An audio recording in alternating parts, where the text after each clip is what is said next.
Boa noite, nobres irmãos e irmãs, paz seja convosco, sejam todos muito bem-vindos a mais um estudo no canal A Plenitude das Escrituras. E o tema do estudo de hoje, meus irmãos, é o seguinte: o ter, o ser e o poder, as três tentações de Satanás a Jesus. Como não cair nessas tentações? Então, meus irmãos, sejam todos muito bem-vindos, sejam todos cumprimentados, sintam-se todos à vontade, a mais uma vez, né, aqui presentes no canal para mais um estudo da Palavra de Deus.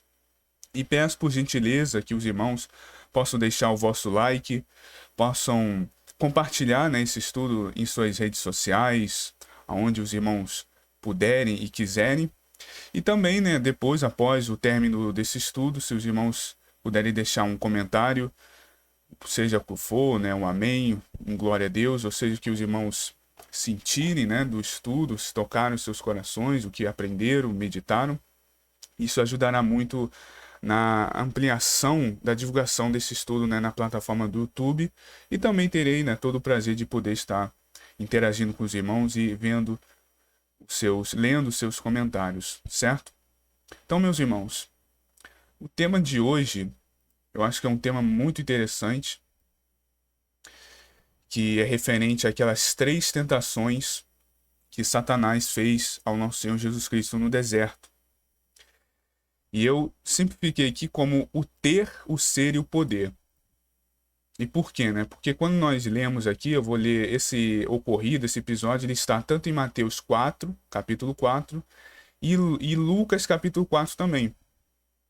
Só que vamos ler aqui rapidamente em Mateus mesmo, entendemos aqui e nos acentuarmos o que ocorreu, né? É uma passagem muito conhecida, né? Muito famosa, as três tentações de Satanás que fez, né? Nosso Senhor Jesus Cristo.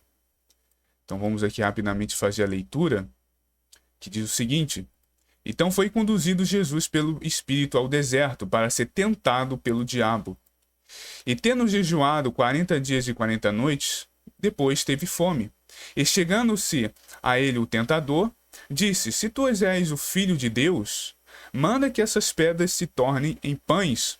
Ele, porém, respondendo, disse: Está escrito: Nem só de pão viverá um homem, mas de toda a palavra que sai da boca de Deus.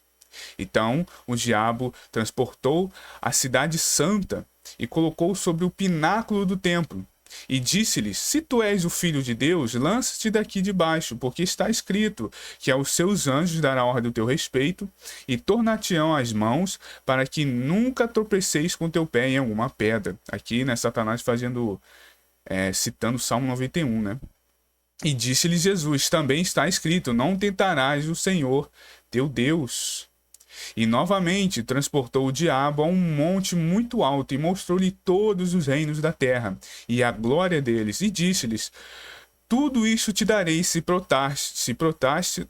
prostrando me adorares. E disse-lhe Jesus: Vai-te, Satanás, porque está escrito: Ao Senhor teu Deus adorarás e só ele servirás. Então o diabo o deixou, e eis que chegaram os anjos, né, e o serviam, né, ao Senhor Jesus. Então, aqui foi a leitura, e justamente que nós vemos aqui as três tentações, as três principais tentações, e vemos aqui que é separado justamente no ter. Por quê? Porque o Satanás ele faz ali a, a tentação de que Jesus, né, ele pudesse ele transformar aquelas pedras em pães, porque como Jesus estava 40 dias, né, de jejum, obviamente estava ali com muita fome. Então ali tentou ali o Senhor Jesus Cristo a transformar aquela pedra em pães para que ele pudesse comer de uma forma irreverente, né? Usando ali o poder dele.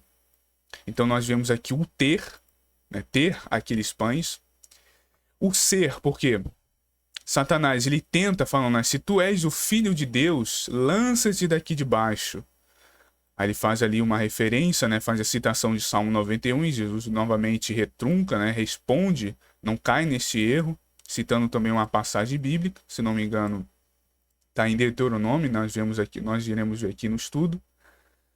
E depois, né? Então aqui é o ser, E por último, o poder, porque Satanás, ele tenta Jesus oferecendo-lhe todos os reinos da terra, em troca se ele, prostrasse ali diante dele e o adorasse. Então Jesus novamente ele cita ali as escrituras, também em Deuteronômio, se não me engano nós iremos ver, acho que é Deuteronômio 6, e ele retrunca, que não só servirá, ao Senhor, o Deus Todo-Poderoso, o único verdadeiro Deus, e somente ele, lhe dará a adoração, e não a criaturas. Então, vamos ver aqui hoje, destrinchar sobre esse estudo, um estudo muito interessante. Irei trazer também aqui alguns esclarecimentos. Iremos ver aqui como nos aprofundar, com essas tentações, e como podemos trazer isso para nós, para não também cairmos nessas tentações no nosso atual, no nosso contexto de nossas vidas, certo? Então, apostila aqui na tela, vamos aqui dar início. A narrativa das tentações de Jesus no deserto é um dos episódios mais significativos do início do seu ministério. Ele nos revela não apenas a natureza das estratégias de Satanás, mas também o caráter santo, obediente e vitorioso do Filho de Deus. Em Mateus 4, do 1 ao 11, Lucas 4, do 1 ao 13, interessante, quase que idênticos, A diferença aqui é que Lucas vai até o verso 13. Vemos um confronto direto entre o Cristo e o tentador, onde cada investida maligna é derrotada pela fidelidade à palavra de Deus. Então a gente vê ali Jesus, ao ser tentado, ele derrota essas tentações justamente sendo fiel à palavra de nosso Deus, citando a palavra. Mas antes de olharmos para as tentações em si, que se manifestam nas formas do ter, do ser e do poder, é crucial compreendermos o contexto espiritual e bíblico profundo que cerca o fato de Jesus ter sido levado pelo Espírito Santo ao deserto. Esse evento é carregado de significado e não acontece por acaso. E vamos ver aqui rapidamente que ele aponta esse evento para uma realidade maior que já estava prefigurada desde a antiga aliança, especialmente no ritual do dia da expiação, o Yom Kippur. Então vemos aqui em Mateus 4:1, novamente, então foi conduzido Jesus pelo Espírito ao deserto para ser tentado pelo diabo. O versículo nos mostra que Jesus foi intencionalmente conduzido pelo Espírito Santo ao deserto, logo após o grande momento de sua identificação pública como filho amado de Deus no batismo de João, em Mateus 3:17, um capítulo antes. Este movimento do batismo para o deserto é extremamente simbólico e carrega ecos poderosos do Antigo Testamento. Então vemos aqui no dia da expiação, que vemos em Levítico capítulo 16, o dia da expiação, 2 bodes eram escolhidos. Um para o Senhor, que seria sacrificado pelo pecado do povo de Israel, e outro para Azazel, que seria levado ao deserto, carregando os pecados do povo, para longe. Esse segundo bode é chamado de bode emissário. Ele era apresentado vivo diante do Senhor, e sobre ele o sumo sacerdote impunha as mãos e, confessando todos os pecados de Israel, transferindo de forma simbólica, simbolicamente, a culpa para o animal, como vemos em Levítico 16, verso 21. Em seguida, o bode era enviado ao deserto para Azazel, uma figura envolta em mistério, mas geralmente associada ao lugar da separação, juízo, impureza, representando o destino do pecado. Jesus, ao ser conduzido ao deserto, cumpre simbolicamente o papel do bode emissário. Mas, diferentemente do ritual antigo, onde o bode apenas carregava o pecado de forma simbólica, Cristo é aquele que assumiria de fato o pecado do mundo, como vemos em João 1, do verso 29. E também, como vemos em Isaías 53:6, o Senhor fez cair sobre ele a iniquidade de todos nós, o servo sofredor, que é aqui muito bem profetizado em Isaías 53, como o Messias, de forma perfeita, como o Messias ele era, que é aquele que sofreria em nosso lugar, Assim como o bode era levado vivo ao deserto, Jesus entra no deserto em plena vitalidade, cheio do Espírito, não para morrer, mas para vencer o pecado e o tentador, antecipando a vitória que culminaria na cruz. O deserto, neste caso, representa o lugar da solidão, onde a alma é provada, o campo de batalha espiritual, o símbolo do mundo caído, onde o Filho de Deus entra para restaurar aquilo que foi perdido no Éden. Outro paralelo importante: Israel passou 40 anos no deserto e fracassou repentinamente em suas tentações. Jesus passa 40 dias no deserto e vence todas as tentações, demonstrando que ele é o filho obediente que agrada ao Pai. Antes disso, quando teve aquela declaração pública, o próprio Deus fala, este é o meu filho amado a quem me comprazo. Onde Israel caiu, Jesus venceu. Onde o primeiro Adão foi derrotado, o último Adão triunfou. Nós vemos isso, na verdade, quando Jesus sobe ao monte, na transfiguração. Então, irmãos, vemos aqui claramente a prefiguração que nós vemos quando o bode emissário ele é levado ao deserto, levando ali os pecados do povo de Israel para longe. Nós vemos aqui claramente, perfeitamente, que era uma prefiguração que apontava para esse ocorrido, que Jesus, depois de ser batizado por João Batista, ser ali de forma pública declarado Filho de Deus, ele é levado, ele é conduzido pelo Espírito Santo para o deserto para passar por esses 40 dias e 40 noites no deserto, ser tentado pelo diabo. E é perfeitamente, o bode emissário ele é levado ao deserto, levando para longe o pecado, e é levado ali para Azazel, que vamos também ver o que seria esse Azazel. E aqui vemos perfeitamente Jesus também sendo conduzido, indo para longe, ali no deserto, numa batalha espiritual, porque a gente vê que o deserto, ele sempre até na própria cultura judaica, eles viam o deserto como isso, uma simbologia de um lugar de batalha espiritual, de aprovação, de provação e tudo mais, tentações, Então vemos claramente Jesus cumprindo essa prefiguração, que obviamente culminaria ali na cruz, fazendo essa ligação, porque o bode ele morria, obviamente, no deserto, mas aqui, obviamente, Jesus ele não morre, pelo contrário, ele vive, ele vence a todas as tentações.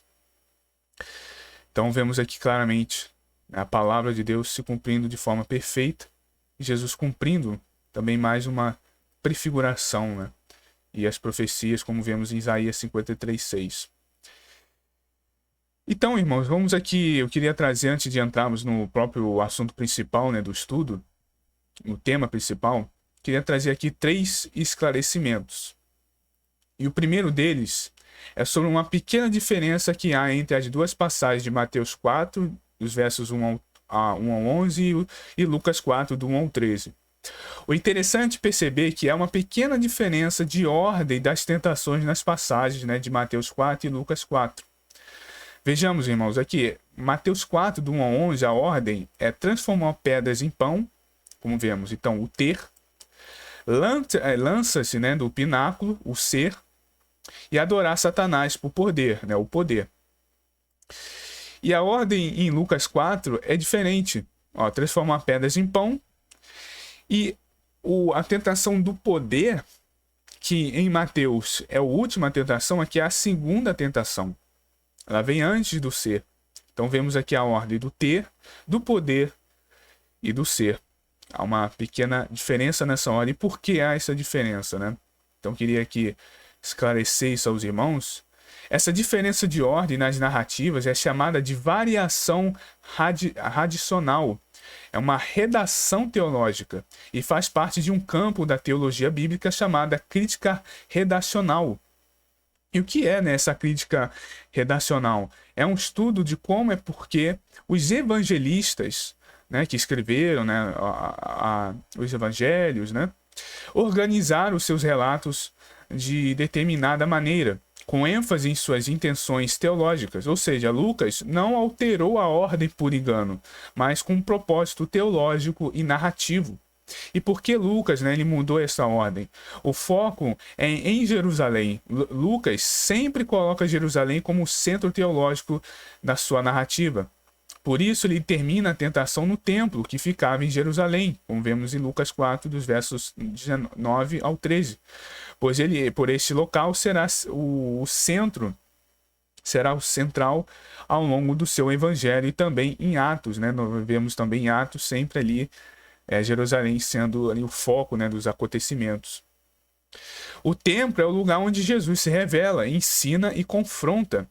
É o palco da drama espiritual de Israel. A conexão com o final do evangelho, Jesus não se lança no templo, mas no fim da sua jornada e se entrega voluntariamente, né, à morte em Jerusalém.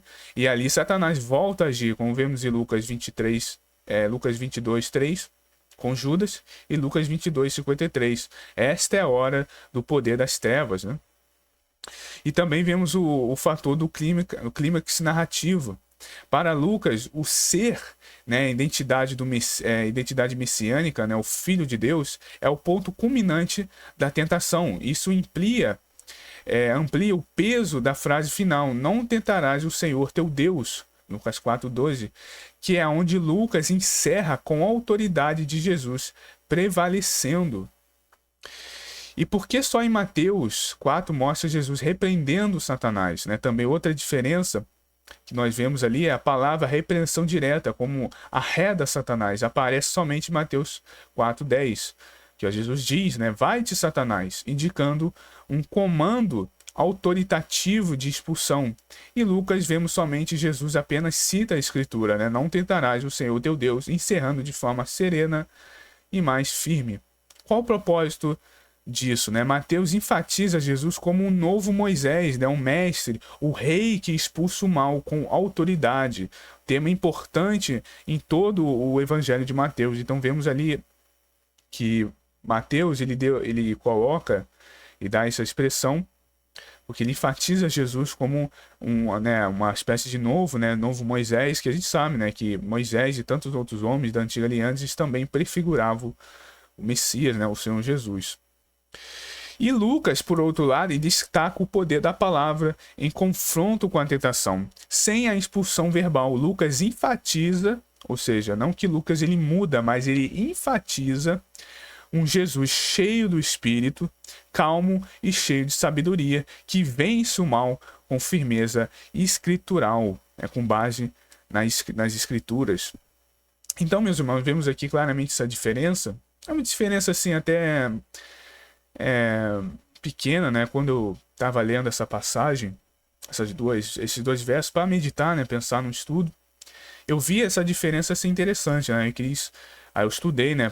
Me aprofundei e busquei trazer esse entendimento do porquê isso e esclarecer isso, que é bem interessante, que é nada mais que um recurso escriturístico, né, um recurso de redação teológica, onde nós vemos isso de fato, que os escritores bíblicos tinham essa liberdade. Então nós vemos que não é um erro, não é uma contradição, né, não é um erro de escritura de um evangelista, né, para outro, né, de um redatista para outro. É nada menos que uma redação teológica, que naquela época já existia, né, esses recursos de escriturístico, né? Então não tem nada a ver. Então é como a gente chama de redação teológica, né? Uma crítica redacional, que é que ambos, Lucas e Mateus, eles dão um ênfase em um ponto. Como vemos aqui, Lucas ele dá um ênfase em Jerusalém, por isso que ele coloca a tentação do ser por último, porque enfatiza ali a questão do foco, né, do clímax que seria em Jerusalém, de que ali Jesus ele dá aquele foco, né, de adorarás somente o Senhor teu Deus, né, ali na adoração única, o Deus verdadeiro. A gente vê também a questão, né, da identidade do Messias, a identidade messiânica como Jesus, né, o Filho de Deus. Então por isso que Lucas ele dá esse ênfase, principalmente nessas três questões. Por Jerusalém ser um bom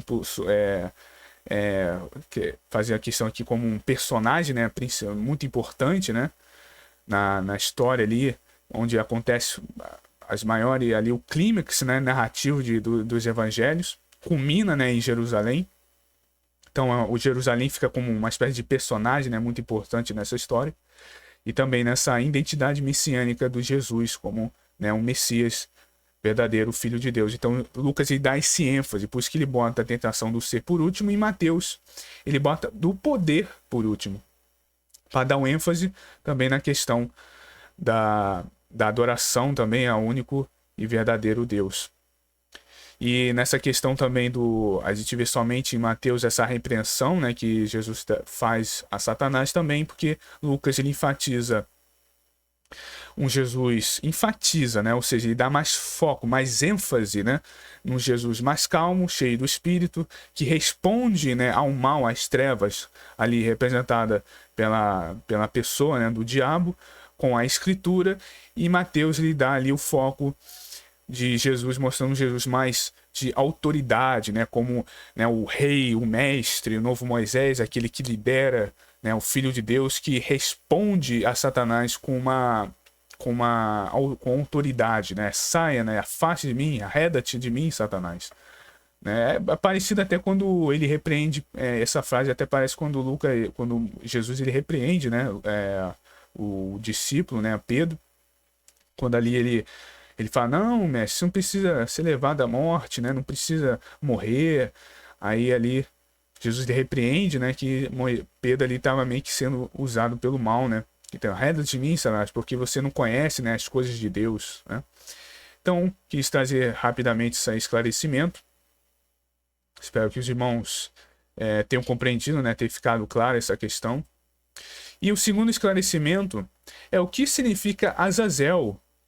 O que seria esse Azazel? Ele há muitas teorias, né? É um demônio ou é apenas uma simbologia, né, de um lugar do destino do pecado, né?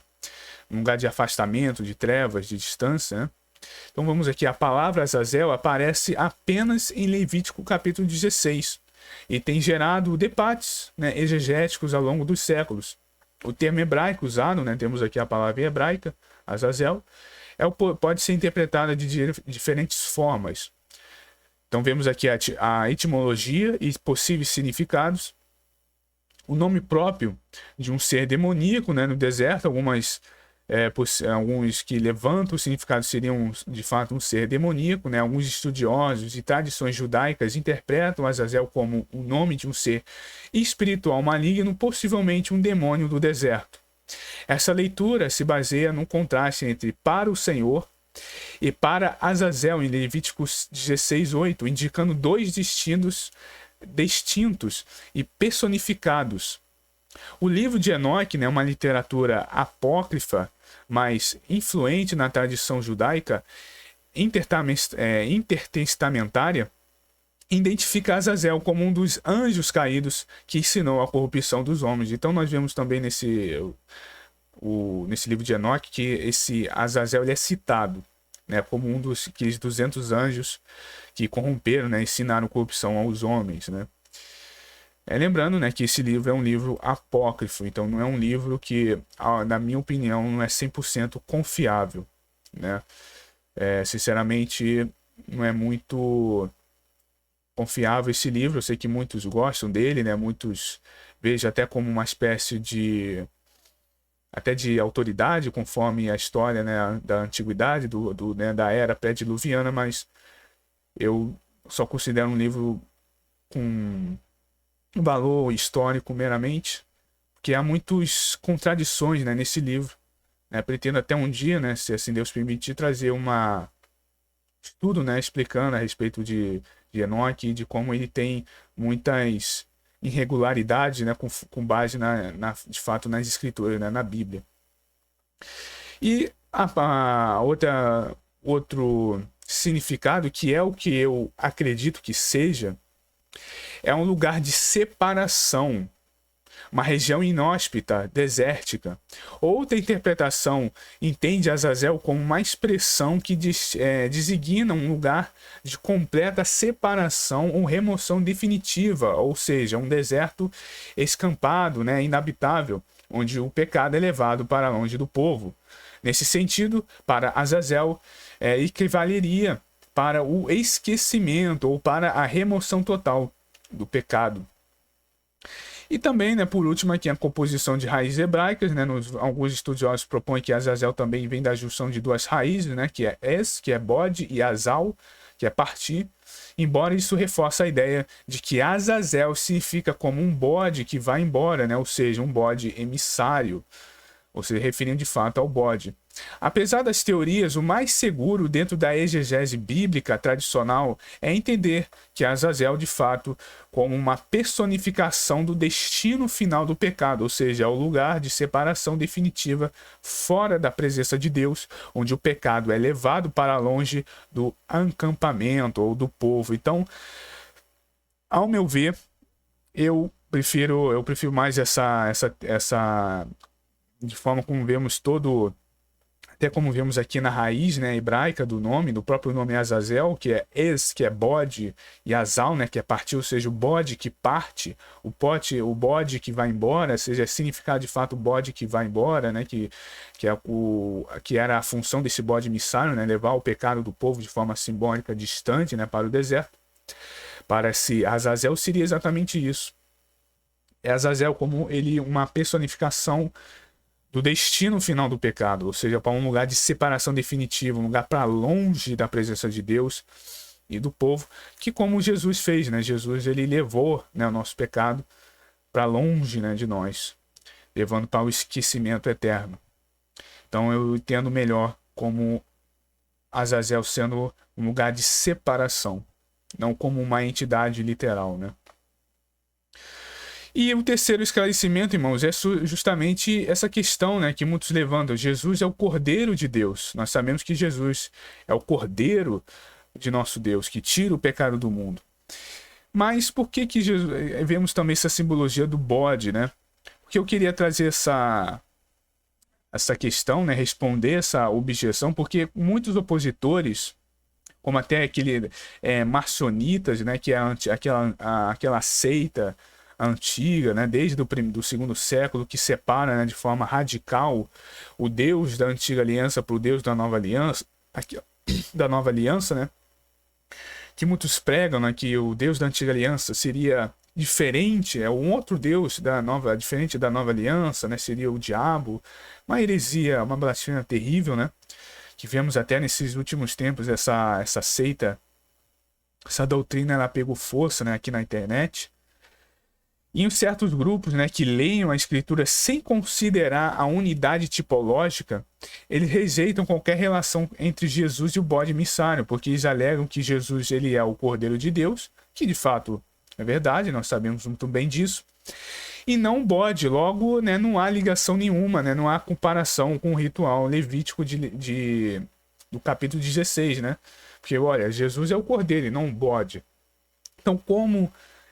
rapidamente trazendo esse esclarecimento, né? Como entender isso, né? Jesus, ele é o cumprimento de todas as simbologias sacrificialmente significativas. Jesus é o cordeiro, mas também é o sumo sacerdote e, entre aspas, né, o bode emissário. O Novo Testamento mostra Jesus cumprindo todos os aspectos do sistema sacrificial da lei, né, cerimonial, né, ligada ao sacerdócio levítico.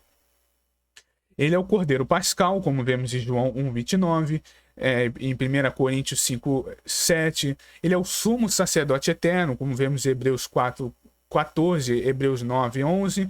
E o próprio sacrifício, como vemos em Hebreus 10:12. E também aquele que leva o pecado para fora do arraial, como o bode emissário. Vemos aqui em Hebreus 13, dos versos 11 ao 12, claramente aqui o autor de Hebreus fazendo essa ligação entre o bode emissário, né, e o sacrifício do Senhor Jesus. Lemos aqui, porque os corpos dos animais cujo sangue é levado pelo sumo sacerdote para o santo lugar, como oferta pelo pecado, são queimados fora do arraial. Por isso também Jesus, para santificar o povo pelo seu próprio sangue, sofreu fora da porta. Sabemos que Jesus foi levado, né, para longe da cidade de Jerusalém, né, para fora dos muros, e foi crucificado né, no madeiro, no Gólgota.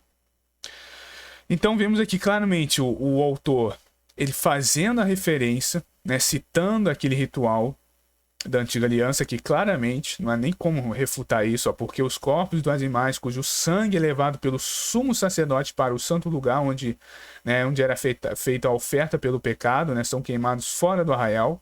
Então aqui vemos o autor fazendo referência, né, citando aquele ritual da antiga aliança, e depois ele continua: por isso também Jesus, para santificar o povo pelo seu próprio sangue, aqui fazendo uma relação ao próprio povo de Israel, Jesus morreu, né, obviamente pelos judeus e pelos gentios.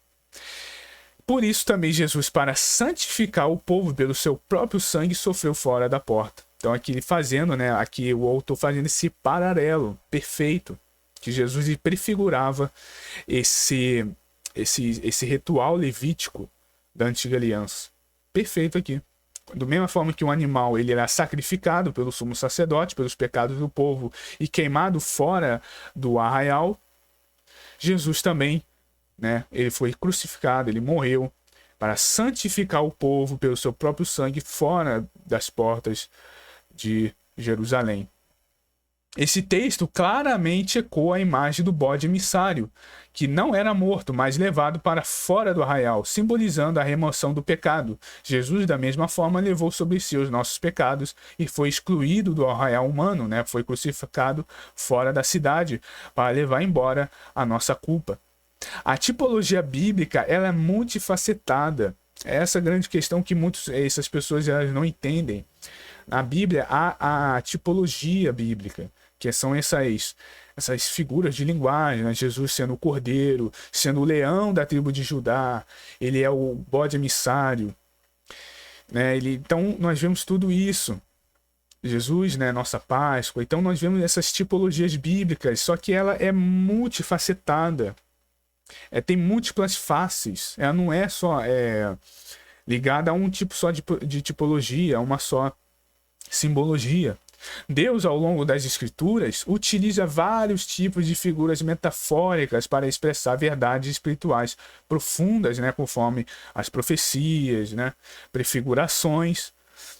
E Jesus de forma simultaneamente, ele é o cordeiro que morre pela expiação, ele é o bode que leva o pecado para longe e o sumo sacerdote que intercede. A tipologia bíblica não é limitada a uma figura só, mas revela diferentes facetas de uma mesma realidade gloriosa, a obra redentora de nosso Senhor Jesus Cristo. O bode emissário aponta para a remoção completa da culpa.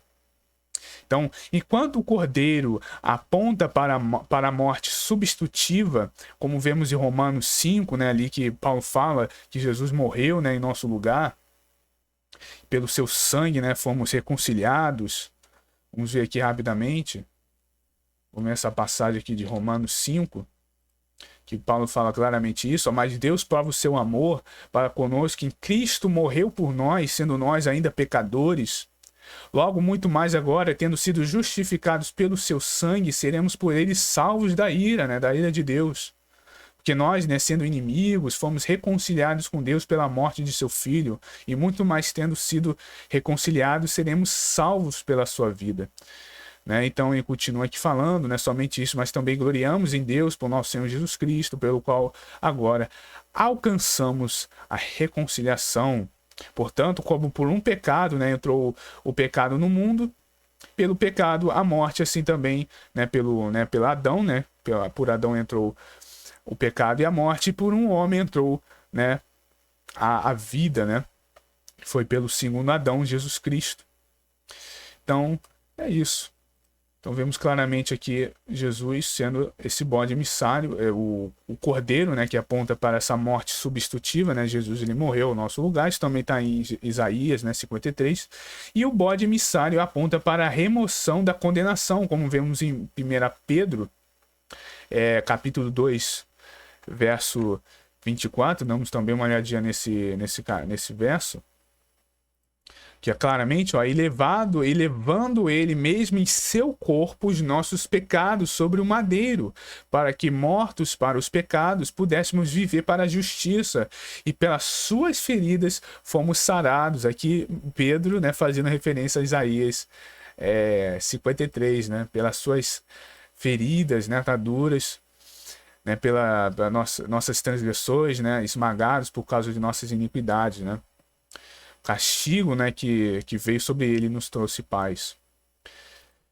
Então, aqui Pedro fazendo, então vemos claramente que Jesus, com essa morte que ele trouxe para si, né, os pecados nossos foram para ele, né, e levou até a cruz.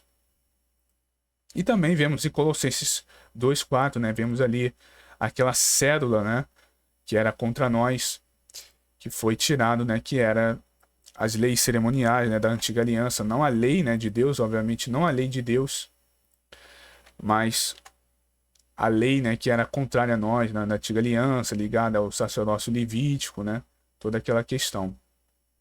Então, a escrito de dívida, né, que era contra nós, né, que era constava em ordenanças, né, que nos prejudicava, Jesus ele removeu, né, pregando na cruz, né. E obviamente não é os 10 mandamentos de Deus, né, não é a lei moral, mas sim as leis da antiga aliança, que é as leis ligadas ao sacerdócio levítico. Agora Jesus, né, como sumo sacerdote, né, universal, agora todos podem alcançar a salvação e livrados, né, da morte, da lei do pecado e da morte, né? E ambos, né, são necessários para entender a obra completa de Cristo, né, o perdão e a purificação. Então, ambos, irmãos, são complementares. Ambas as simbologias elas são complementares. É o cordeiro que aponta para a morte substitutiva, a morte, né, do Filho de Deus em nosso lugar, e o bode missário aponta para aquela remoção, né, do pecado que leva a condenação, o pecado para longe. Ambos, mostra o perdão e o outro mostra o que é a purificação. Então é perfeito, é maravilhoso essa conexão e se complementam. Só que essas pessoas, infelizmente, não entendem isso. Eles não têm o discernimento do Espírito. É algo tão fácil de entender, né? Que a tipologia bíblica é multifacetada. Não é só limitada a uma só tipologia, né? E vemos aqui em Salmo 103, no verso 2, olha só que interessante. Quando o Oriente está longe do Ocidente, assim afasta de nós as nossas transgressões. Jesus cumpre o papel de ambos os animais, pois não só apagou o preço do pecado com seu sangue, né, como um cordeiro, mas também levou embora a nossa culpa e vergonha como bode emissário. Embora Jesus seja de fato o Cordeiro de Deus, isso não exclui o fato de que ele também cumpre a figura do bode emissário, conforme Hebreus 13, 11 ao 12. A tipologia bíblica é ampla, e Cristo é a soma e o complemento de todos os sacrifícios da antiga aliança, não apenas de um. O cordeiro aponta para a morte, o bode aponta para a remoção do pecado. Ambos se cumprem perfeitamente em Jesus Cristo. Então, perfeito, né, meus irmãos? Demonstra que o sacrifício, né, de nosso Senhor Jesus foi perfeito, foi de forma eficaz, né, perfeitamente eficaz. E também, né, como a palavra de Deus, como tudo, né, as profecias, as tipologias, tudo se conecta, né, de forma perfeita, sem erro nenhum. Somente, né, infelizmente, homens que não compreendem as escrituras, não entendem da palavra de Deus, não conseguem, né, enxergar isso, essa maravilha, né. Então é isso, meus irmãos, trouxe aqui essas 3 esclarecimentos, né. Eu trouxe porque quando eu estudo, né? Eu vou aqui estudar, eu chego, né? Também esses mesmos pensamentos, né? De entender essas questões. Então, como eu trouxe aqui a questão, o primeiro esclarecimento, né? Essa pequena diferença, né? Que é em Mateus 4 e Lucas 4, sobre essa questão de Azazel. E por último, essa questão de Jesus ser o cordeiro, mas também o bode, né? Emissário. Que eu estudo e eu chego, né? Também tem essas mesmas pensamentos, né? Poxa, como isso se conecta, né? Como como que também querendo, né, esses esclarecimentos, então eu estudo, né, me aprofundo e quero de forma que também compartilhar, né, com os irmãos esse esclarecimento, até para que todos nós, né, cresçamos, né, juntos no conhecimento da palavra, né? Isso é como aqui é o intuito do canal, né? A plenitude das escrituras justamente temos essa plenitude da palavra de Deus, entendemos, né, todas essas questões que parece não, mas é muito importante até para não cairmos, né, nesses erros, não cairmos, talvez alguém faz esse tipo de pergunta a nós, né, se, mas Jesus é o Cordeiro, né, mas por que ele é o bode, né, e a gente ter esse conhecimento, né, que é importante para responder a pessoa, né, uma pessoa que está começando na fé agora e tem essas dúvidas também, né, é bom que a gente cresce, eu trago também essas questões aos irmãos, porque eu também, no estudo, né, na meditação, quando eu faço aqui o estudo, eu vou pesquisando, eu também vou aprendendo essas coisas, né? E todos nós vamos crescendo no conhecimento da palavra de Deus, né? Na plenitude da Escritura, né? Então é isso, meus irmãos. Espero que tenha ficado claro esses esclarecimentos, tenha sido importante. E a compreensão, né, desse verso, um verso tão pequeno, né, que é Mateus 4, esses versos pequenos, tão curtos, né, mas traz todo esse conhecimento, né, da palavra. Então, meus irmãos, de fato, agora vamos para o tema principal do estudo, que é as três tentações de Satanás, o ter, o ser e o poder. E vamos começar, né, obviamente, com a primeira tentação, que é o ter, né, a tentação de transformar pedras em pão. E disse-lhes o diabo: se tu és o filho de Deus, manda esta pedra que transforme, né, esta pedra em pão. Lucas 4, 3. Só um momento, irmãos, deixa eu rapidamente beber uma água aqui.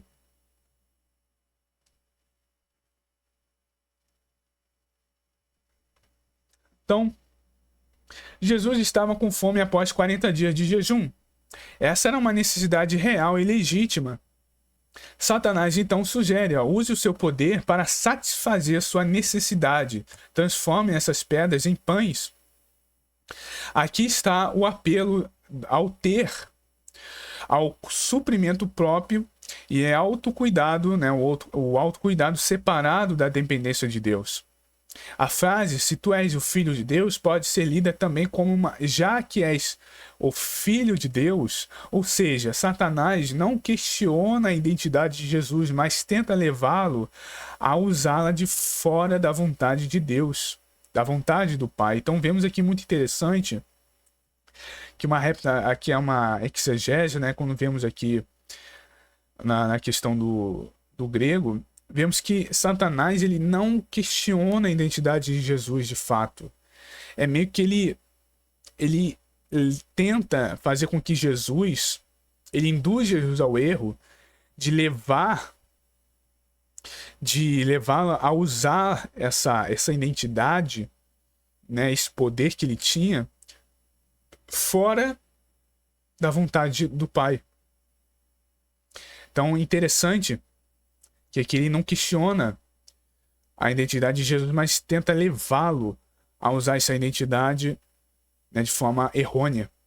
Quantas vezes somos tentados a usar os nossos dons, as nossas bênçãos para satisfazer a nós mesmos e não para a glória de Deus?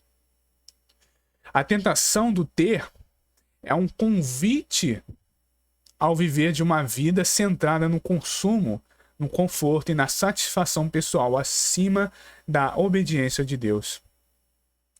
Então, nessa tentação, ela levando para os dias para nós, também há essas tentações a todos nós.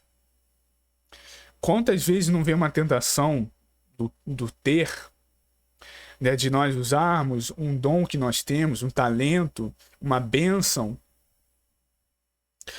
para satisfazer a nós mesmos, nossos próprios desejos, vontade, e não para a glória de Deus, né? A tentação do ter justamente é um convite do mal, né? Viver uma vida centrada no consumo.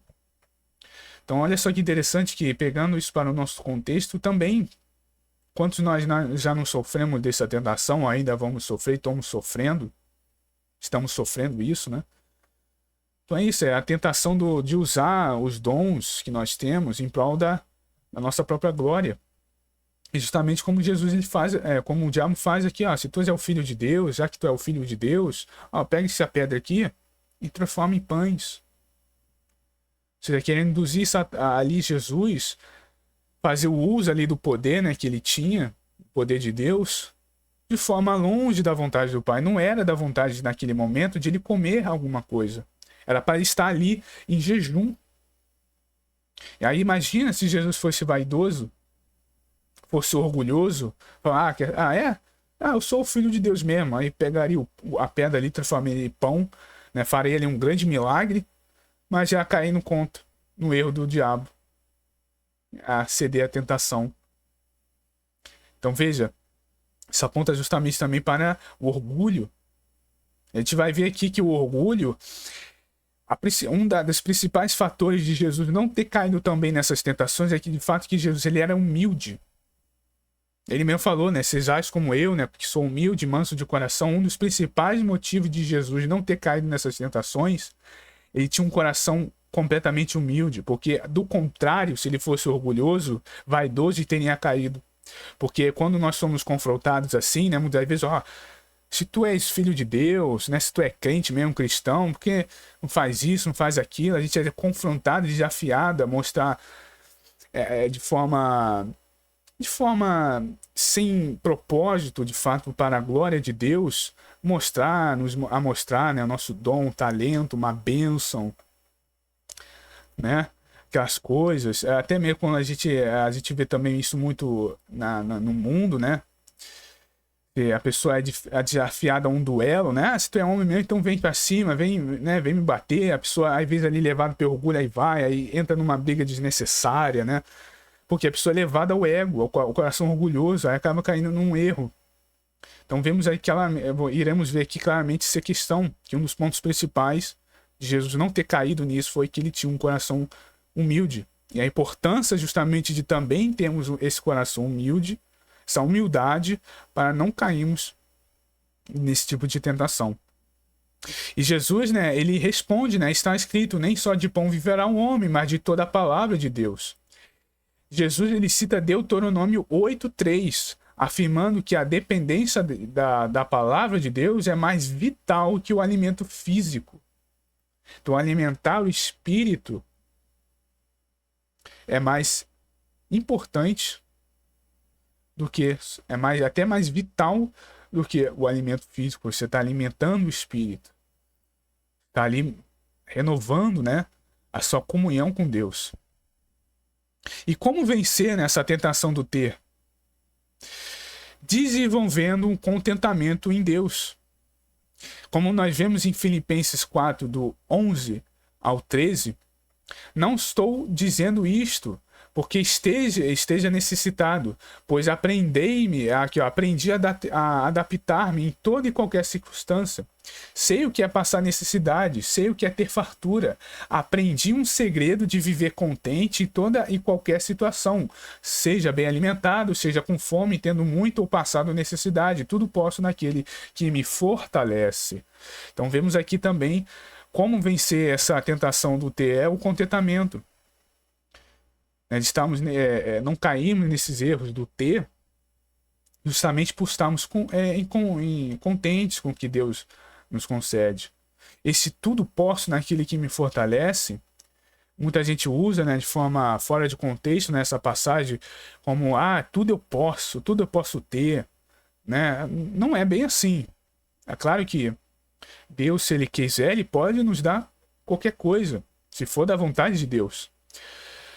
Mas muito aqui o contexto dessa frase é que em tudo e qualquer situação, em qualquer momento, eu tudo posso.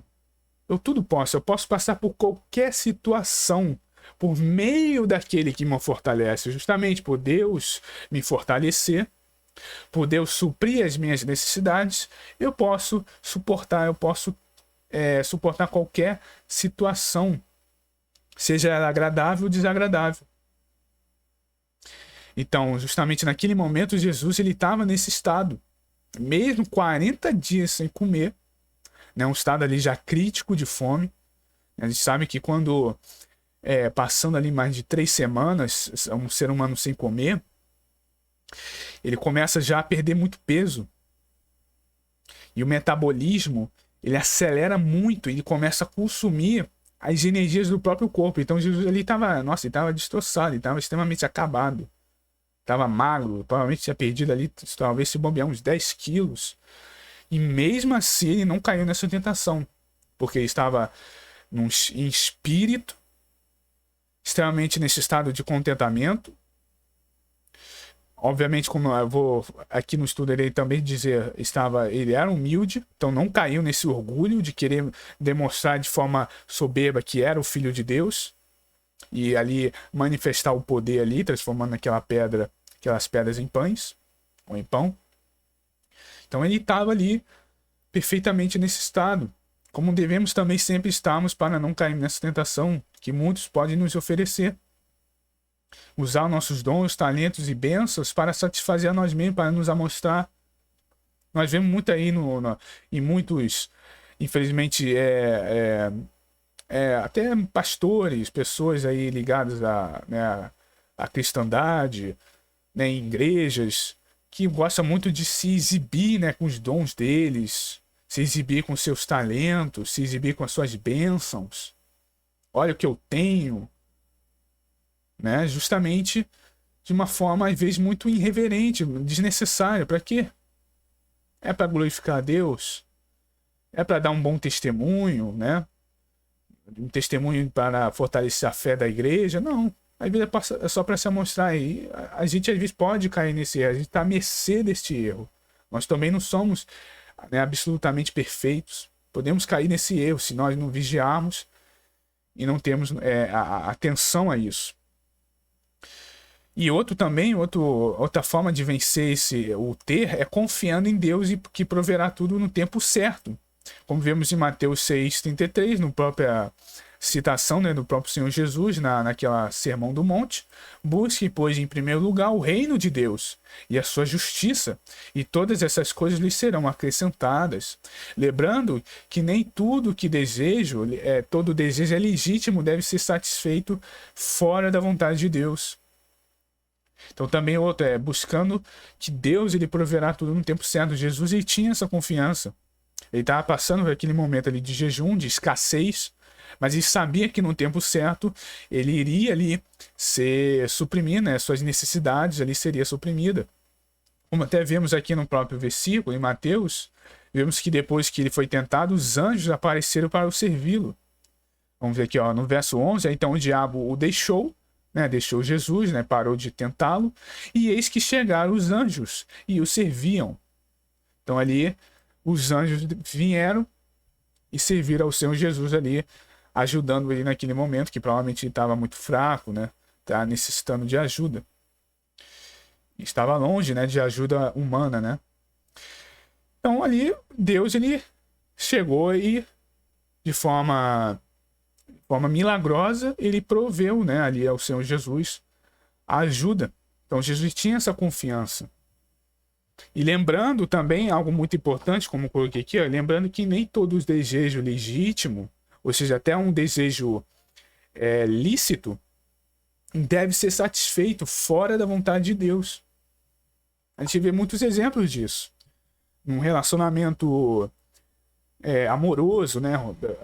É legítimo, é lícito você ter, né? Desejar ter um relacionamento, né, amoroso, né? Querer namorar, querer casar, né? Mas deve ser satisfeito com a vontade de Deus, no tempo certo. Não fora da vontade de Deus, fora no momento errado. A gente fala muito, né, aquela frase, né, esperar no Senhor. E muitos outros exemplos que podemos dar aqui desse momento. Então, isso é muito interessante. Então, para vencermos essa tentação do ter, é necessário termos esse entendimento de sermos contentes com nós mesmos, né? Nos contentarmos com o que Deus nos concede, com Deus já está provendo, né, em nossas vidas, confiando que Deus proverá em tudo e temos esse discernimento espiritual na espera no Senhor, né? Esperarmos, orarmos, buscarmos a direção dele para nem todo desejo legítimo que às vezes vem em nosso coração é para ser satisfeito naquele momento, é para ser buscado. Às vezes a gente tem que esperar, buscar primeiro a direção de Deus, se é de fato aquele é o momento certo, e assim por diante. Então assim venceremos a tentação do ter. Sermos humildes e não querer nos exibir,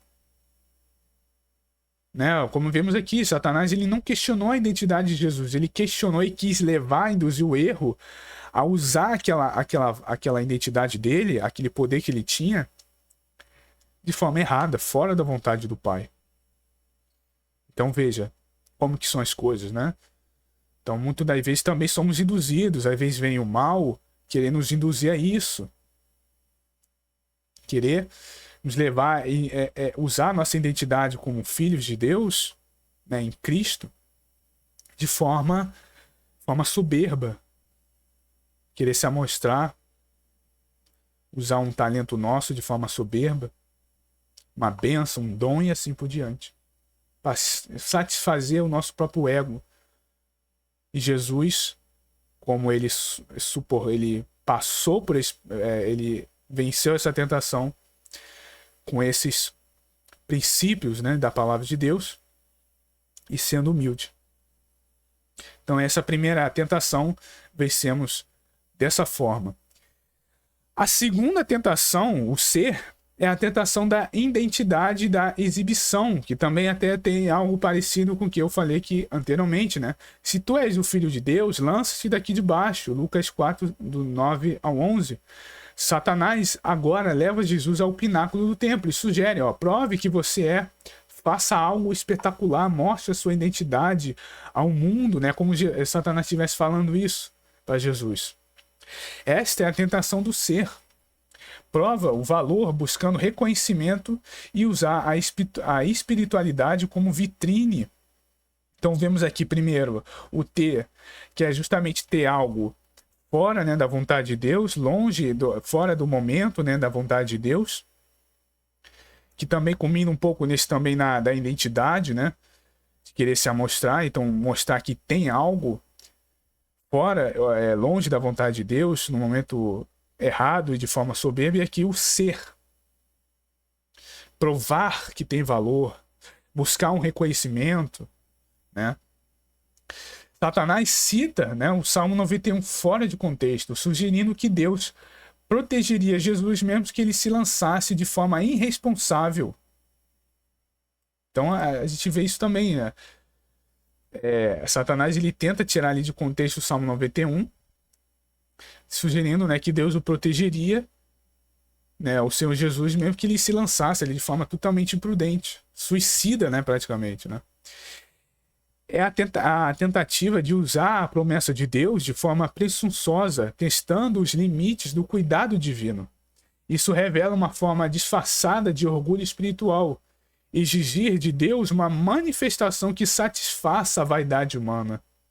Muitos querem provar que são usados por Deus através de sinais, né, status, aplausos. A tentação do ser busca identidade em ações e reconhecimento, em vez de confiar na identidade já declarada por Deus, como vemos em Mateus 3,17, que vemos ali Jesus sendo chamado, né? Tu é aqui o Filho de Deus. Então, muitas das vezes, nós que já somos crentes, nós somos filhos de Deus. Somos servos de Deus. Isso ninguém pode tirar de nós, não há dúvida disso. Nós somos usados, nós temos o Espírito Santo, né? Frutos e obras espirituais. Estamos sendo frutíferos, né, na obra, no reino de Deus, na expansão, né, do reino de Deus. E muitas das vezes vem também essa tentação de querer provar que somos usados por Deus. Aí como? Através de sinais, de status, de aplausos, né? E vemos muito isso. E infelizmente, muitas igrejas, que ali o pastor, ou pessoas, aqueles profetas, né, os famosos profetas, né, que muitos deles também não é profeta, aí quer mostrar, né, que é um servo de Deus, né, que é filho de Deus, aí fica fazendo aquelas coisas absurdas, às vezes até exagera, aí fica falando em línguas, E a gente vê muito isso também, né? De falar em línguas, provar que é usado por Deus, né? Que não está sendo usado coisa nenhuma. Justamente com essas línguas estranhas, né? Com status, né? Mostrando que, olha, como eu tenho isso, olha como eu sou abençoada, e mostra que tem, né, bênçãos e mais bênçãos, para provar, olha que eu sou um filho de Deus. De forma totalmente prudente. Tentando ali buscar um reconhecimento e de forma até, como eu disse, é orgulhosa, é um orgulho. É um orgulho espiritual disfarçado. Pessoa que está querendo se aparecer, se amostrar. Em vez de ela se contentar com poxa, ela sabe no coração dela, eu sou um filho de Deus, não tem por que eu ficar me amostrando aqui, tentando provar isso para os outros. Conhecereis a árvore pelos seus frutos.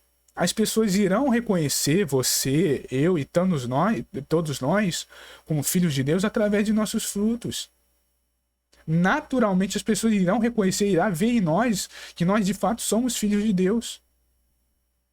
Através do nosso bom testemunho, dos nossos frutos, nossas obras. Não precisa ficar se amostrando, né? Nós não precisamos nos amostrar com sinais miraculosos, tentar forçar Deus, ó, tentando, como está aqui, né? Tentando a Deus. A tentativa de usar, né, a promessa de Deus de forma presunçosa, testando ali os limites dos cuidados divinos, querendo mostrar como Deus fosse uma espécie de gênio da lâmpada mágica que atende a pessoa na hora que ela quer, né, esfrega ali a lâmpada, ó, Deus faça isso por mim, aí Deus faz. Não é assim que funciona também, né? Não é assim que funcionam as coisas. Então você está o tempo todo ali usando Deus como um objeto, como até como um belo ídolo que pode te atender a qualquer momento. As pessoas muitas vezes caem nesse erro. A gente vê isso muito nas igrejas, muitas igrejas, muitos pastores, líderes religiosos, né? Falsos profetas, com essa mania messiânica de sempre querer mostrar coisas grandiosas, sinais, querer os aplausos das pessoas, querer o status, mostrando que tem muitos status, para mostrar, para provar, entre aspas, que é um filho de Deus, e que, pelo contrário, está demonstrando que não é, porque um filho de Deus, de fato, legítimo, ele não tem esse tipo de atitude. Olha só que irônico, né, irmãos? Ele tenta querer mostrar que é filho de Deus e, pelo contrário, está mostrando que não é. Porque, ou pelo menos que não é em plenitude, né? Claro que uma pessoa assim, pode se arrepender, né, e buscar o arrependimento desse ato errôneo, que a pessoa, essa atitude errônea que está tendo, e obviamente, né, buscar melhorar, obviamente. Então está mostrando que ela não é um filho de Deus minimamente em plenitude, né? Então é isso. A pessoa não se contenta com que já sabe no coração dela, eu sou um filho de Deus, não preciso ficar me tentando provar isso. Meus frutos irão demonstrar isso. É como o próprio Jesus fala, conhecereis a árvore pelos seus frutos.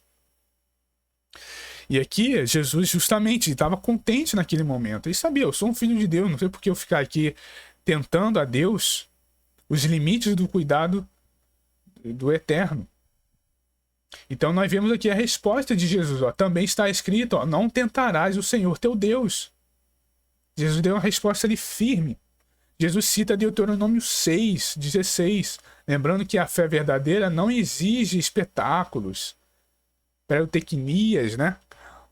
Não precisa de espetáculo. Uma fé verdadeira, genuína, não precisa disso.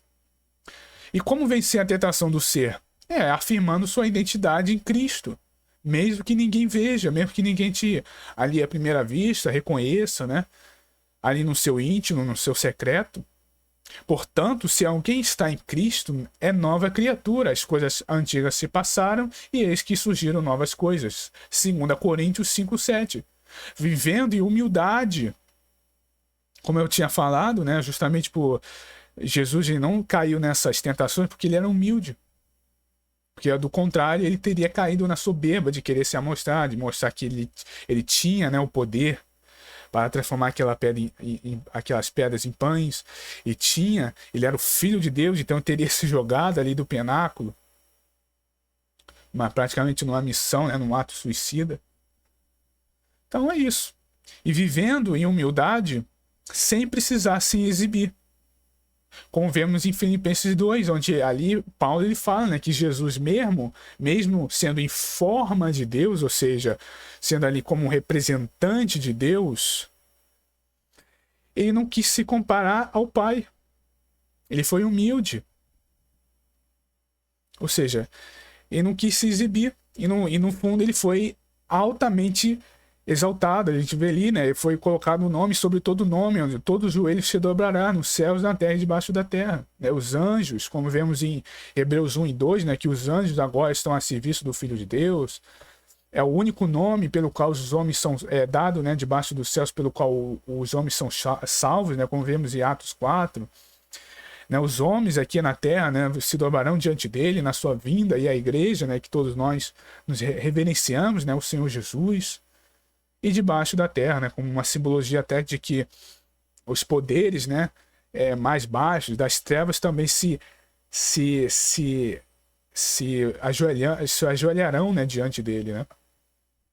Então é isso, sem precisar se exibir, rejeitando o orgulho espiritual e a manipulação emocional da fé.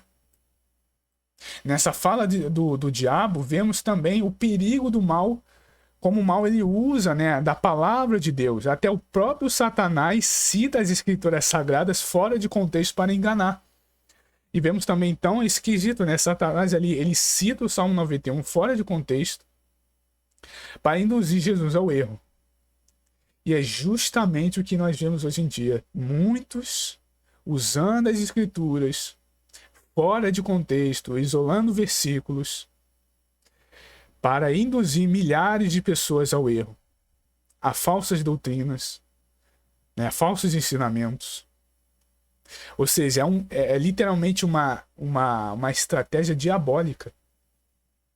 Quando lemos Mateus 4, 6 e Lucas 4, do 10 ao 11, vemos Satanás citando o Salmo 91, né, dos versos 1 ao 12, porém de forma incompleta e fora de contexto. O Salmo fala do cuidado de Deus para aqueles que confiam e andam nos seus caminhos, e não como justificativa para atos de presunção ou vaidade.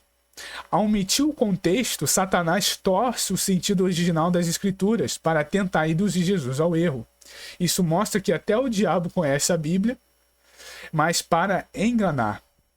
O texto sagrado, sem o contexto, vira um pretexto para heresias, manipulações e abusos espirituais. Muitos falsos mestres, seitas e enganadores fazem exatamente isso. Usam versículos isolados para validar suas doutrinas distorcidas e seus interesses egoístas. E, meus irmãos, não é isso que nós vemos hoje em dia? Muito disso. Há pessoas ali, falsos mestres, seitas, enganadores, né? Pegando versículos bíblicos, ou que fizeram, né, isso na antiguidade, né, isolaram ali versículos bíblicos para validar doutrinas distorcidas, que não se harmoniza, né, com toda a escritura. Pega um versículo ali, não, aqui tem o significado tal, para provar uma doutrina herética, que não tem ali, quando a gente vai ler toda a escritura, ela não se harmoniza. Que é justamente isso, para a pessoa provar uma heresia, ela tem que tirar um versículo fora de contexto e isolá-lo. Não levando em consideração o contexto, não fazendo uma boa hermenêutica, uma exegese, que é justamente isso, é você ver todo o contexto de um capítulo, ou às vezes um capítulo antes, ou toda como eu falei, né, se isso harmoniza com toda a escritura, com outros versos, né, com outras passagens. É isso. Então, nós vemos claramente isso. É uma manipulação, é uma estratégia, é um modus operandi diabólico que o próprio diabo usou para tentar enganar o Senhor Jesus Cristo. Mas vamos aqui por como que Jesus se safou desse erro. Como que ele se safou? Vamos ver aqui, ó. Em 1 Timóteo 2,15 é dito o seguinte: procura-se apresentar-se a Deus aprovado, que maneja bem a palavra da verdade. O cristão deve estudar e interpretar corretamente a palavra. com reverência, contexto e submissão ao Espírito. Ou seja, antes de sempre, quando nós estudamos a palavra, devemos ali, né, fazer uma oração, pedir o discernimento a Deus, né, do seu Santo Espírito, para que o Espírito de Deus nos dê ali o discernimento correto, né? Então isso é muito importante, estarmos sob a submissão do Espírito. Que somente o Espírito, ele compreende as coisas espirituais. Se não me engano, está em 1 Coríntios 2, Paulo fala sobre isso. Somente o homem espiritual compreende as coisas espirituais. O homem carnal, ele não compreende. Exemplos atuais do mau uso da palavra de Deus. Promessas absolutas de prosperidade usando textos do Antigo Testamento fora do seu contexto teológico. Então vemos pessoas, pastores, que infelizmente usam ali aquelas promessas absolutas de prosperidade, né? Usando os textos do Antigo Testamento, né? Falando a respeito do dízimo, que aquele que dá o dízimo à casa do Senhor irá prosperar, né? E ao contrário, né, o destruidor virá, sendo que antigamente nem o dízimo era dado em dinheiro, era em dinheiro. Então, assim, ele usa esse pretexto, essas promessas, né, do Antigo Testamento, coisas que era do contexto da época para o povo de Israel, mas tenta trazer isso para o nosso tempo atual. É claro que, esclarecendo, obviamente, que existe promessa para nós de bênçãos materiais. Isso está em toda a Escritura. No Novo Testamento, haverá, né? Bem-aventurado, né, os mansos, porque eles herdarão a terra, ou seja, o reino vindouro.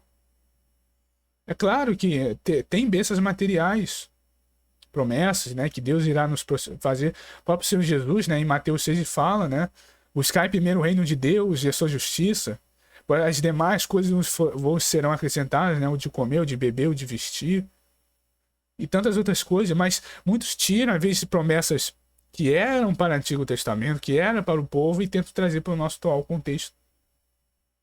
Aquele também é uma coisa que muitos usam, né? A glória da segunda casa será maior do que a primeira, sendo que aquilo ali era um contexto para o templo, o segundo templo, que a gente vê em Ageu, se não me engano, Ageu capítulo 2, né? A glória da segunda casa, a glória da segunda casa será maior do que a primeira. Ageu 2:9. Ali era uma referência ao templo, que o segundo templo iria ser construído, e ele, no sentido espiritual, ele seria maior em glória, porque ele apontaria, né, para Cristo, né, que ele ali teria a visita do próprio Senhor Jesus, né? Jesus visitaria o templo já na sua segunda fase, né? Porque o primeiro foi destruído e depois foi reconstruído. Então era para o templo, e muitos usam esse versículo para tentar provar ali uma glória. O Deus vai te dar a casa, ele vai te dar isso, né? Aqui fica profetizando, não Deus. Aí faz aqui as profetadas, né? Deus mostrou que vai te dar, né? Eu li aqui a tua vida e vai fazer isso, aquilo, e a glória da segunda casa será maior que a primeira. Sim, tudo bem, mas o contexto em si disso, né, era para o templo. O contexto teológico, né, é referente ao templo. E tantos outros exemplos que podemos dar aqui sobre isso. Então, muitos usam esse mau uso da palavra para justificar aí, ali, veja, uma prosperidade absoluta, que não é uma verdade. A gente nem sempre vai ter uma absoluta prosperidade material. Mas Deus, sim, ele nos concede, graças a dele, né, graças a ele, pela sua graça, pela sua misericórdia, o pão de cada dia, o de beber, o nosso vestir, né, saúde, o emprego, né, conquistarmos as nossas coisas com o suor do nosso trabalho. É isso. A maior prosperidade que nós temos é espiritual, temos a graça, a salvação, né, a passagem para o reino que virá. É isso. O reino vindouro, né, o reino de Deus. Outra também é a justificativa para testar a fé de Deus, né, com desafios insensatos. Né, como Jesus ali, o próprio Satanás, né, perdão, ele tentou ali fazer, né, testar a fé de Deus, né, tentando ali, olha só que absurdo, né, tentando induzir Jesus, transforma aqui essas pedras em pães, joga aqui do penáculo, para provar que de fato Deus é esse Deus que protege, que os anjos, que dá ordem ao seu respeito.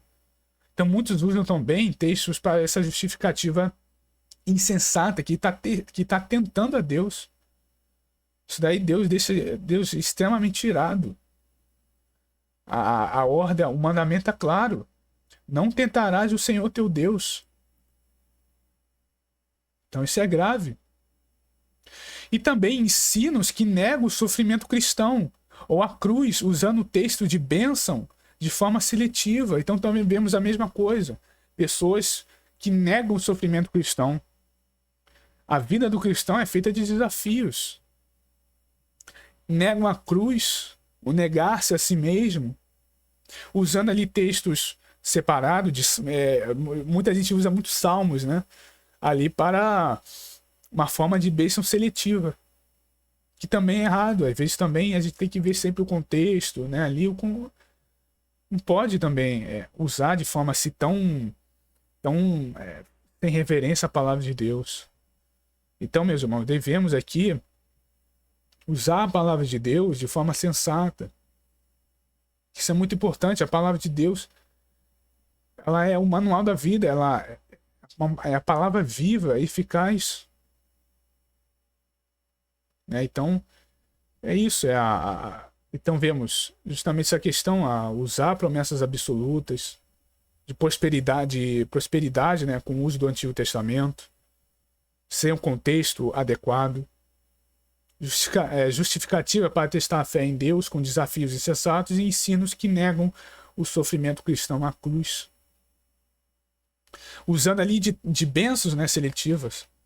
E como nos proteger desses erros?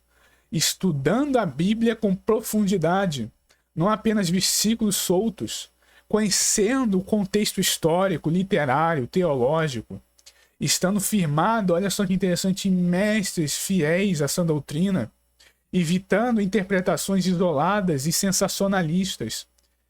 É importante também termos confiança em mestres que de fato ensinam, né, irmãos, a palavra de Deus de forma sensata, né? Pessoas que de fato, né, homens de Deus ali, presbíteros, pastores, evangelistas, que realmente ensinam a palavra de Deus de forma sensata. E como saber também, né, que eles ensinam de forma sensata? É justamente tendo aqui essa prova. De forma também, cada um de nós, individualmente, estudarmos a palavra de Deus com profundidade, com discernimento do Espírito, pedindo discernimento ao Pai, estudando toda a Bíblia, se aprofundando, buscando tudo. Sabe, é como está aqui, manejar bem a palavra da verdade. Como 2 Timóteo 2,15, Paulo escreve. Então é isso, se submeter, né, ao poder do Espírito. Então podemos ter também, não cair nesse erro. E Jesus, ele não caiu nesse erro justamente com isso. Ele conhecia bem a palavra de Deus, as Escrituras, que na época ali se resumiam, obviamente, só ali no Pentateuco, né, e alguns livros dos profetas, né, os chamados, né, profetas maiores e os menores. Então, Jesus tinha um grande conhecimento das Escrituras, e com esse conhecimento ele não caiu no erro do diabo. Além, obviamente, dele, né, tinha ali o discernimento espiritual, ele tinha ali o discernimento do Espírito, ele é cheio do Espírito, mas não adianta da pessoa ser cheia do Espírito e também ter um conhecimento. Ambos têm que ser complementares. Você ser cheio do Espírito, usado por Deus, e o bom conhecimento da palavra. Quando Paulo ali, se não me engano, ele fala que o conhecimento incha, ali muitos usam, não, que o conhecimento incha. As pessoas levam aquele contexto errado. Ali Paulo não está falando que o conhecimento é errado. Paulo está falando que o conhecimento sem o amor, ele incha. O conhecimento com orgulho, com soberba, ele incha. Não basta a pessoa também ter conhecimento e ser orgulhoso, soberbo. Usar para o seu bel prazer. Paulo não está negando ou falando mal do conhecimento. Até porque isso anula o que o próprio Paulo fala aqui. 2 Timóteo 2,15. Manejar bem a palavra da verdade. Para manejar, você tem que ter o conhecimento dela. Ora, para manejar, aqui até Paulo usa, né, como manejeio, né, manejar ali levando como fosse uma espada, né, um objeto. Você tem que ter o conhecimento, você tem que saber manejar, saber, né, a técnica. É a mesma coisa. Nego que é dito em Oséias 4:6, meu povo perece por falta de conhecimento. O contexto ali, justamente, Deus estava falando que o povo de Israel estava perecendo porque não tinham conhecimento de Deus, do Deus verdadeiro, não tinham conhecimento das Escrituras, porque senão eles não teriam caído naqueles erros, não tinham conhecimento das leis, porque eles não estariam caindo no erro de prostituição espiritual, né, que é a idolatria. Então aqui a gente sabe que quando a gente fala o conhecimento, ali quando Paulo fala do conhecimento, isso, é o conhecimento com soberba. Agora é óbvio que o conhecimento da palavra, ele não incha, ele edifica. É o bom conhecimento. Entende? Quando também fala, né, que a letra mata, a lei é que está falando da letra da lei da antiga aliança, né, das leis cerimoniais ligado ao sacerdote, não está falando da lei de Deus, ou da palavra, ou contra um ensino, né, um ensino contra estudar a palavra. Isso é um absurdo. João fala que devemos conhecer plenamente a palavra de Deus, conhecer as Escrituras, que não é necessitais quem os ensine naquele contexto falando, né, que é bom que individualmente, né, conhecemos a palavra, estudarmos. João fala isso em suas cartas. Se não me engano é em 1 João 2, né, algo assim. Então é isso, se conhecermos bem a palavra de Deus e tendo discernimento do Espírito, e aí nessa união é uma harmonização perfeita. E não caímos nesses erros de cair em falsas doutrinas. Quando alguém vem para nós com uma falsa doutrina, com um texto isolado, a gente tem todo o contexto e refuta aquela pessoa. A pessoa vem, isso aqui é uma doutrina, não sei o que é isso. Não, calma aí, você já viu todo o contexto? Você já leu todo o capítulo? Aí você acaba refutando a pessoa, claro, com humildade, e acaba trazendo conhecimento à pessoa. Então, por isso, para nos proteger desse erro do poder, né, dessa tentação do ser, é justamente isso, conhecer bem a palavra de Deus, para não cairmos literalmente numa estratégia diabólica que é essa usada. Certo? Então é isso. Conhecemos bem a palavra de Deus, manejar bem a palavra de Deus, como Jesus também manejava, e não caiu nesse erro, e também podemos, né, não cair e, pelo contrário, né, passar a vencer essas tentações. E por último, irmãos, a última tentação, né, é o poder. A tentação da glória sem a cruz. Dar-te-ei todo este poder e glória, se me adorares. Satanás oferece a Jesus os reinos do mundo e a sua glória sem a necessidade de sofrimento, cruz ou obediência. É a tentação do atalho, de conquistar sem submissão, de reinar sem passar pela humilhação. Satanás afirma que a glória do mundo está em suas mãos e ele pode dá-la a quem quiser. A gente sabe, né, que Satanás é o governante, né, dessa era, né, deste mundo, desse sistema. Né? Jesus, no entanto, recusa o atalho da idolatria. Ele sabia que o caminho da obediência e da cruz era o único plano aprovado pelo Pai. Então sabemos ali que Jesus ele era esperto e sabia que ele só iria herdar a glória, né, que estava a ele prometido, passando pela obediência, pelo caminho da obediência, da cruz. É o único plano provado pelo Pai. Não dessa forma, né, de idolatria, desse atalho, né? A glória de Deus não pode ser comprada nem antecipada por métodos humanos ou diabólicos. A tentação do poder busca domínio, influência, posição, mesmo que isso custe compromisso com os princípios divinos. Muitos hoje trocam a fidelidade pela fama, a integridade pela ascensão rápida. Então vemos muito também isso, as pessoas tentando comprar a glória de Deus, tentando já querer ali obter a glória sem o sofrimento, sem a cruz. A gente vê muito isso no mundo da fama, né? Também as pessoas querendo a ascensão rápida, sem deixando de lado a fidelidade em troca da fama. da integridade, né? De ser íntegro em prol de uma ascensão rápida.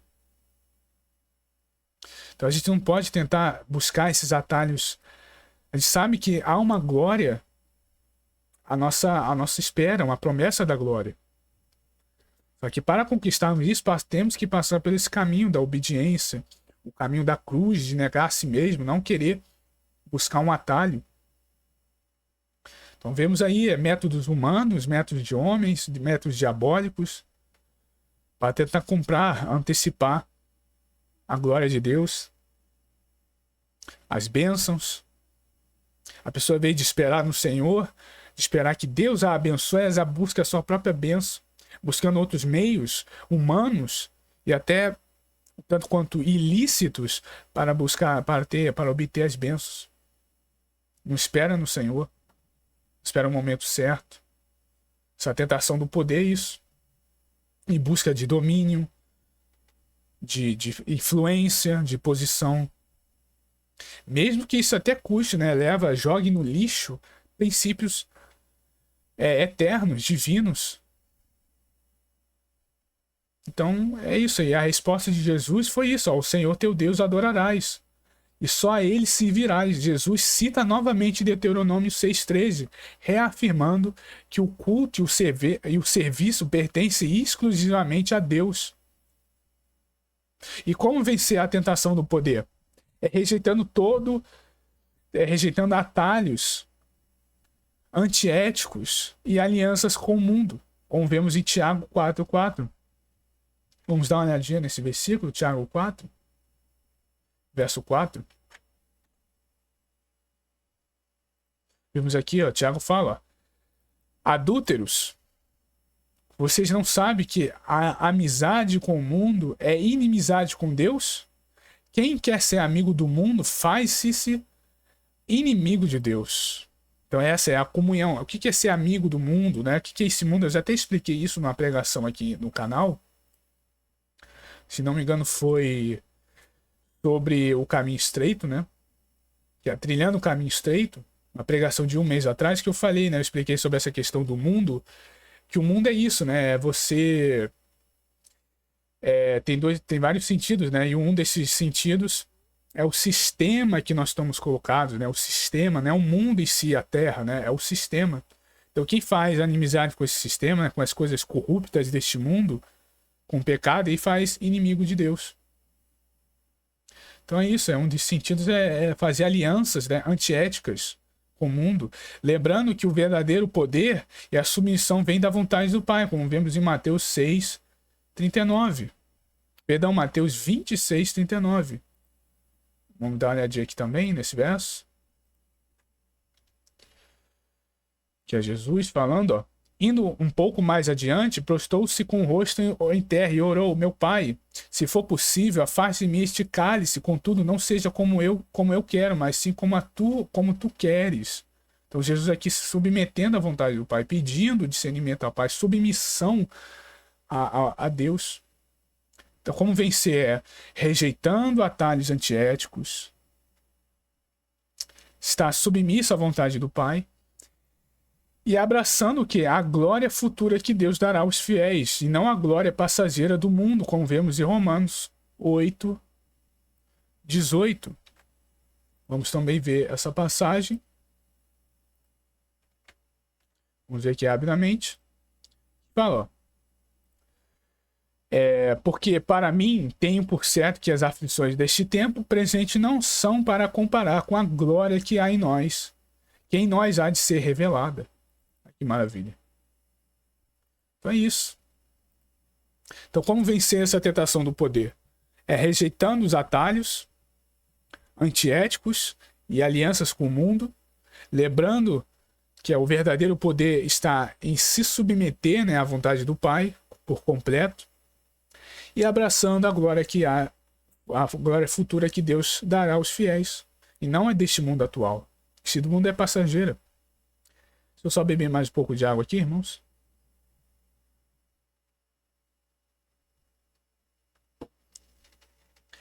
Então é isso, com essas dicas, podemos vencer essa tentação do poder, né? As tentações de Jesus refletem as maiores batalhas de que enfrentamos. O ter, que é a cobiça, o consumismo, a ansiedade material. E o ser é o orgulho, a identidade baseada em performance. E o poder, né, o desejo de controle, de fama e domínio. O Senhor Jesus venceu cada uma delas com a palavra de Deus e com a submissão total à vontade do Pai. Ele nos deixou o exemplo da vitória, irmãos. Então, com esses exemplos do nosso Senhor Jesus Cristo, podemos vencer todos nós até o fim essas tentações. A tentação do ter está não ser orgulho, não ser orgulhoso, estar contente em todas as coisas, confiando na promessa, na provisão de Deus. Lembrando que nem todo desejo legítimo deve ser satisfeito. Sendo humilde, não cair nesse orgulho de querer se amostrar que pode ter, que tem os dons, né? Que tem ali a bênção para querer demonstrar de forma insensata, do ser, da identidade com exibição, de querer se amostrar de forma orgulhosa e exibicionista, né? Que é um filho de Deus, que não é necessário isso, como eu fui dito, conhecereis a árvore pelos seus frutos. Naturalmente as pessoas reconhecerão você como filho de Deus. Não precisa querer se amostrar que é um. A resposta, né? Sempre que Jesus ele dá, é interessante, sempre demonstrando as escrituras. Então, demonstrando o poder de conhecer a palavra de Deus. Jesus retruncou Satanás. Ele respondia sempre Satanás com base na palavra. Porque está escrito. Possamos também vencer essas tentações com base no conhecimento que temos na palavra. Ora, isso está escrito. Se alguém chegar para você com uma falsa doutrina, com um falso ensinamento, com um falso princípio, revestido de um princípio cristão, mas está escrito isso. Está escrito isso na palavra?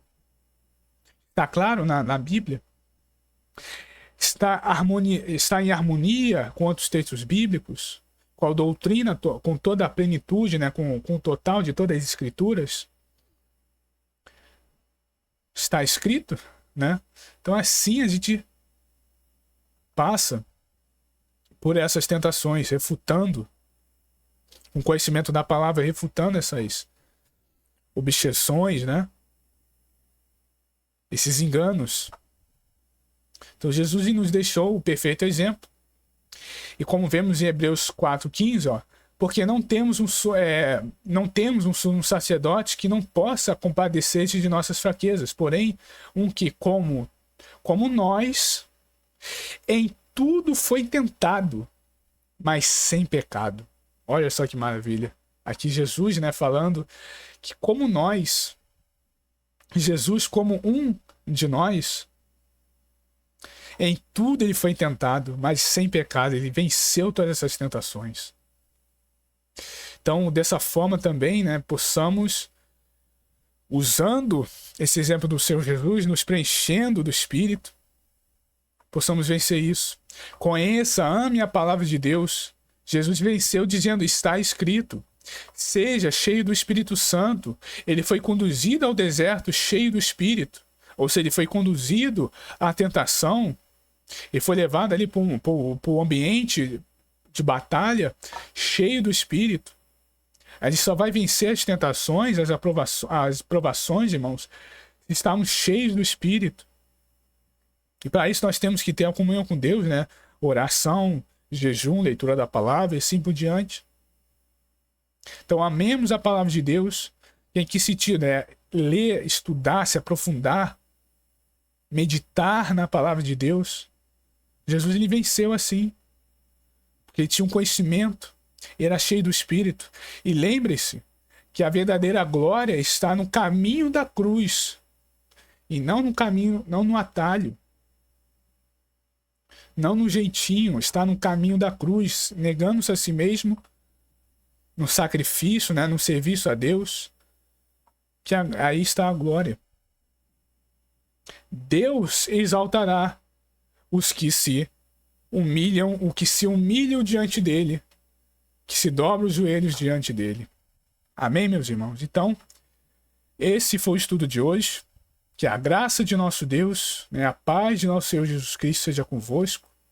Espero que esse estudo, né, tenha sido bem esclarecedor, bem edificante, trazendo todos aqueles esclarecimentos, né, que eu trouxe no início do estudo. Agora sobre essa questão das três tentações de Satanás, né, que eu achei muito interessante. É um tema muito interessante porque também nos ensina grandes exemplos de nosso Senhor Jesus, nos mostra, e também passarmos, né, enfrentarmos e vencermos essas tentações que levam muito, né, a muitos à perdição, a se afastar, né, do caminho estreito. Ok, meus amigos? Então é isso. Peço novamente aos irmãos que possam deixar o vosso like, né, possam deixar o vosso comentário, um comentário de que achou do estudo, que meditou também, o que aprendeu, terei todo o prazer de estar lendo. Um amém, um glória a Deus, porque isso ajuda muito na divulgação, né? E ajudar na divulgação dessa palavra na plataforma do YouTube. Compartilhem suas redes sociais. Clica, né? Também tem os links no comentário fixado, aqui links importantes, né? No primeiro comentário fixado. E é isso, meus irmãos. Fiquem todos com Deus, com a paz de nosso Senhor Jesus Cristo. Até a próxima, se assim Deus nos permitir. E um grande abraço a todos, em nome de Jesus.